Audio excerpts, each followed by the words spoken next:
What it do? Bedtime crew. Hey man, listen, I am not sick, okay? My voice just sounded like that because I had to clear my throat. Pause. But today I'm gonna get into some of the biggest bozos in the UFC. We're gonna find out who the biggest clown is right now in the UFC, okay, man? You know, I decided to look through the information and I decided to give you a statistical analysis. If you're down in the C and the D tier, maybe we've preyed on your downfall a couple of times. Maybe you've already been rolled up into a pack. If you're S, you're A, you're B tier, we're waiting on it. You know what I mean? You definitely have it coming. So let's get straight into it. Starting off, Henry Cejudo. I'm going to put this man at C tier. Listen, you guys. I'm in the video, you guys. I'm going to be on the tier list, guys. I really think I'm going to be on the tier. I think Bedtime's going to talk about me, guys. If I'm in the video, I think he's going to talk about me, you guys. Henry Cejudo. I say this every single video I talk about this guy, man, but he belongs on this list because it's just the arrogance. Like, it's just the thinking he's this savant genius mind of MMA for thinking that, Sean O'Malley's going to counterpunch Aljo. Like, that's crazy, dude. You're a genius, dude. You're a fucking genius, dude. This guy's a genius. So, Henry Cejudo with his fake genius analysis.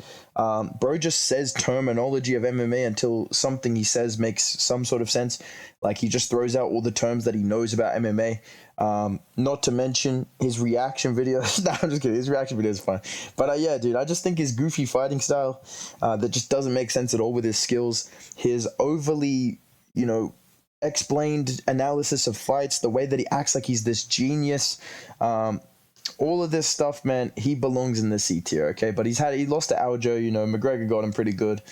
This guy's a fucking genius. Like, he already got him, so I'm going to put him in C tier. Let's move on to Amir Albazi. I'm going to put this guy in B tier, bro. This guy is a certified bozo, all right? Now, listen, I'm not going to hold it against him that he won a robbery decision against Kai Kara-France. It's funny how over time, now that Kai Kara-France is kind of getting memed on because of Manel Cup, now people don't really care that Albazi won that.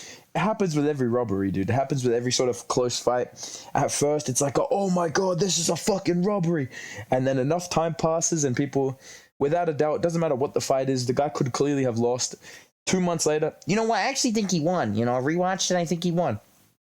That's not what I'm here to discuss. I just think Amir Albazi celebrating like he won the world title, immediately calling for a title shot, beating Kai Kara-France via controversial decision.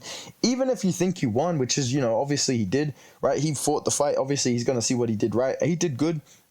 But, have a bit of humility to just say, what, it was a close fight. Call out a contender. He's fighting Brandon Moreno next. That would have been a good call out at the time. That would have been like, hey, give me Brandon Moreno, give me Brandon Royval. Like, make some good realistic call outs. To be like, oh, I'm refusing to fight anybody else. I want a title shot. Man, chill the fuck out, bro. So for that, I'm going to put this dude in B tier. I think there's a lot of people that want to see this man lose his next fight. I'm kind of indifferent, but I'm just going based on what other people are kind of saying as well. As much as some of it's my personal opinion. Let's move on to the man that's been possessing me every video. It's real Adesanya. Now, I'm going to put him in C tier because, yes, he is a bit of a goofball. He's a bit of a goofy goober. He's a bit of a bozo. Okay, this guy is definitely cringing it up, saying goofy lines, talking mad shit about Sean Strickland, backpedaling hard when he loses, a lot of stuff that makes people want to see him lose. I think also the talking the trash and then kind of not being able to back it up or, like I said, backpedaling earned him a lot of dislike, but I think we've seen him go through enough. He lost that fight. He's taking time off, all this shit. I think the way he handled himself after the fight immediately was pretty bad, but then, after the fight, dropping the video, there was a bit of coping, but, you got to do that when you lose a fight. So I'm not going to put Israel Adesanya too high. I feel like I've clowned him a lot. I feel like his character arc is over, and it's time for a reboot. Trust, I feel like that's where he's at. I think he's going to reset. He's going to come back a little bit more humble. And, he's going to take his time. And I think we're going to see a new kind of Israel Adesanya when he comes back. So for right now, I think he's been humbled. I think he's been absolutely rolled up into a pack. And, I think we can chill on Izzy a little bit. So I'm going to put him in C tier. Let's move on to somebody fighting very, very soon that a lot of people dislike. Maybe a controversial. I actually don't mind Paddy Pimblett that much, dude. I actually don't have that much of a problem with Paddy Pimblett. Do I think he was a bit delusional the way that he fought? Yes, dude. The way that he handled the fight with Jared Gordon? Yes. But he did hurt his foot. He did still win that fight on paper, right? Like, regardless of what you think, I gave it to Jared Gordon, but it's not a robbery, I think. I think it's a close fight where, you can't really like look at what Jared Gordon did and go, yeah, this guy really tried his best to win. Like, it was a terrible fight, and I think it's just the way that he handled it made people dislike him. I know a lot of people want to see him lose. A lot of people don't like his personality. I think compared to Ian Garry, this guy is a saint. I actually don't mind Paddy Pimblett, and I think another reason people disliked him was because of Dave Portnoy and Barstool, the fucking feel of a thing. Fuck that guy, yeah, stupid fucking tick of a thing. But listen, dude, Paddy Pimblett, not that bad. I know people want to see him lose. I think him fighting Tony Ferguson's not helping his bozoism, you know. And we're gonna put him in B tier because he does have his goofy moments where he's a bit of a fool. So I'm gonna put him in B tier. Let's move on to somebody else. I'm gonna put Colby Covington in the B tier. You can't run and you can't hide. Colby's not as disliked as he was. Like, prime Colby Covington, 2018, 2019, everybody fucking hated this guy. He was Ian Garry before Ian Garry, but right now I feel like a lot of people either want him to win against Leon, or they're kind of indifferent. They know he's playing a character. They don't mind him too much. Obviously, there's still, the ice dwellers, the Neanderthals online that think this guy is genuinely a heel and still are in Twitter. Oh, if Colby Covington gets his fucking face smashed, bro. Yeah, bro. These are the same guys that are like, dude, WWE's so dumb, it's literally fake. Meanwhile, they're getting fucking worked, dude. They're getting fucking WrestleMania 12 right now by Colby Covington. This dude's literally putting them in the fucking seats to watch the fights, dude. And they don't get it. I love watching people who are dumb, who think they're smart. Colby Covington attracts people like that hate on him, dude. They genuinely like get mad over the things this guy says. It's very funny. That's why I'm a Colby Covington fan. Also, I think White Boy Winter's gonna go crazy when this guy wins the belt and takes out Leon Edwards. All right, I'm gonna drop a video on that soon. But listen, dude, let's move on to somebody that, you know what, I think belongs in this tier list. A lot of you guys have been asking for this person to show up in the delusional tier list. I think there was the excuses tier list, in the cringe tier list. A lot of you guys wanted this fighter. I'm going to bring him in. Juliana Peña. I'm going to put her a C tier. She's a bit of a bozo. She exuberates bozo activities. You know, she's printing out fucking screenshots on her Android of Amanda Nunes, right? She's claiming like she was going to storm the cage against Nunes. Bro, you're not the Northman, bro. You're not storming shit, dude. You're not storming any cages, dude. You're not fucking, you're not a D-Day, bro. Juliana Peña genuinely thinks Amanda Nunes retired to beat her. And I know she's trying to pull a Colby Covington shtick, but the difference is Colby Covington either says complete lies, which makes it funny, or he's telling the truth and people can't handle it. Juliana Peña is kind of doing in between. She's kind of bending the truth a little bit, but completely lying, and not even in a funny way. And I think the biggest difference between Juliana Peña and Colby Covington, because people get mad, right? They go, wow, why do you like Colby, but you dislike Juliana Peña? Juliana Peña is a woman. It's pretty... No, I'm just kidding. I'm just kidding, okay, dude?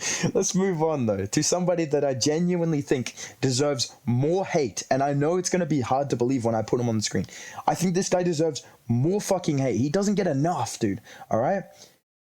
Jon Jones is less disliked right now than Ian Garry. Let that sink in right now, dude.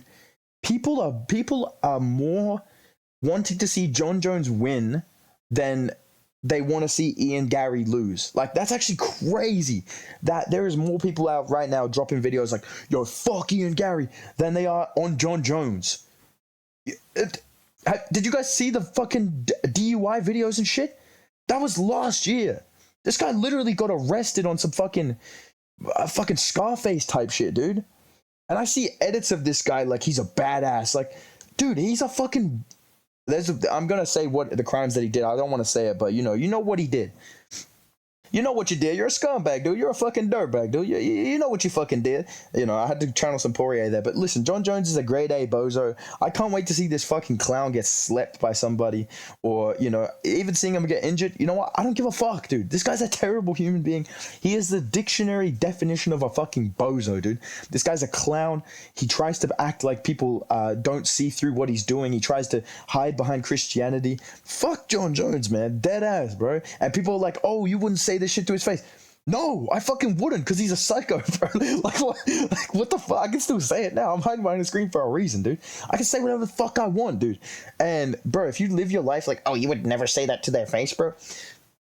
Okay, does that mean I'm wrong? No, dude. So listen, bro, Jon Jones is A tier. I've got two more fighters, one in the D tier, one in the S tier, okay, boys. And you know what?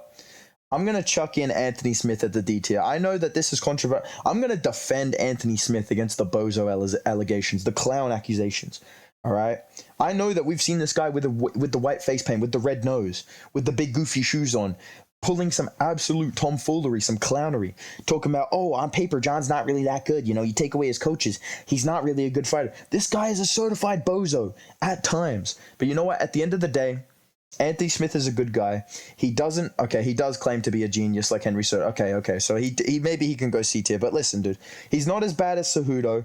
He's not as cringe as Adesanya. He's not as much of a, he's not, I don't know. He is a bit delusional, which makes him a bit of a bozo. He definitely lies. He definitely thinks he's better than he is. But at the end of the day, he does seem like a pretty chill dude. He seems like a pretty good dude. Do I think sometimes he tries to act too tough for a guy that's like 47-20 in the UFC? Yes. But like, he is tough, but it's like, dude, you're trying to threaten these UFC fighters that have like good records and like, do not get like walk-off decisioned. Like, this guy literally fought Alexander Rakic, got hit with a walk-off unanimous decision. Like, that's fucking crazy. Like, me personally, I'm just not getting hit with that, dude. So Anthony Smith, I'll put you D tier, bro, because I like you, dude. I think you're a good guy. And but you are a bit of a bozo sometimes, And last but not least, you guys know who it is. All right, dude. I know I just went on this rant being like, why is Ian Garry more disliked than Jon Jones? Unfortunately, you are a bit of a bozo, bro. And I'm going to put him above Jon Jones because there is nothing more I want to see besides Jon Jones getting slept than Ian Garry to just get hit with a brutal like left hook and just fall back and like Michael Bisping like bounce his head off the cat. Like, you guys are like, oh, don't be a hater. Why? Why not? Why can't I be a hater, dude? Ian Garry is like delusional as fuck, right? And listen, when he first showed up to the UFC and people disliked him, I didn't mind him. I was like, look, you got to have some self-belief, right? He has self-belief, but that has become delusion. That has become, I'm the biggest deal in the UFC. You're not. You have a pea head. You have a widow's peak at 24. Calm the fuck down. Your wife is 40 years of age and she's your fucking husband, all right? This guy is also extremely disrespectful. He's bouncing around from gym to gym. He's loud as fuck. He's filming everything. You know that he just talks, the way that he talks to people, he talks down to everyone. And that genuinely annoys me. That makes me want to see him lose, get humbled, right? This guy's talking disrespectful to Vicente Luque about getting baptized. You don't bring religion into this shit. It's real funny how MMA fans will let you bring religion into it depending on who you are. It is very, very funny to see who's allowed to talk shit about religion, who's not. And when it gets, thrown under the rug and when it's a big deal, like everyone's like, oh, fuck Conor McGregor, he talked about religion. Where's all this for Ian Garry? Why are we focused so much on his wife? Why don't we talk about the fact this guy's talking shit about God to Vicente Luque? Why are more people mad about that? That makes you a bozo to me. I don't give a fuck what you do, bro. You can let your girl and a fucking chef and Shavkat can move in as well. Kamaru Usman, I heard he's moving in as well. Gilbert Burns obviously living there as well. I think Ian Garry's sleeping on the couch right now. Dude, do whatever you want, bro. O'Malley's on that cuck shit. He's not on his tier list because he's just owning it, dude. He's like weirdly proud of it. You're trying to lie about it. But the way that this guy acts, the way this guy treats people, I'm on the Ian Garry pack watch, dude. I'm ready to see this guy get rolled up in a spliff, dude. I'm ready to see Ian Garry get packed up, sent out of here, dude. He is the biggest bozo in the UFC right now. Let me know what you guys think down below. Did I miss anybody? Am I right? Am I wrong? Let me know in the comments down below. If you enjoyed the video, drop a like, subscribe to the channel, follow me on Instagram at Bedtime MMA. And yeah, boys, I will see you in the next video. Lucas Tracy, get to training, boy. I'm going to take you out. See you in the next video, boys. Goodbye.